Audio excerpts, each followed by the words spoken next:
The evolution of the idea of occupational health in the UK. The principles of occupational health and safety are incorporated globally in the legislations. World Health Assembly urges countries to develop national policies and action plans to promote occupational health and well-being practices at work.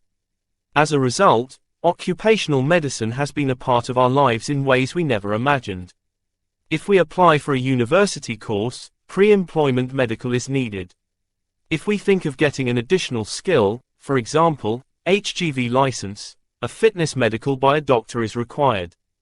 If we apply for insurance or mortgage, the vendor wants to know if we have had a significant period away from work due to health reasons. If you want to work in specific industry, fitness standards have to be checked by occupational health. What we see now as occupational medicine practice was just an idea centuries ago. Let's have a look at how it evolved over time.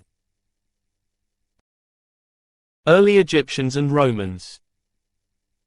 The Occupational Health Service in its current form is not exactly how it started. Clinicians have contributed over the centuries to slowly unfold the mysteries of work-related effects on health. The link between occupation and certain diseases was initially recognized by early Egyptians and Roman physicians. Bernardino Ramazzini, 17th century.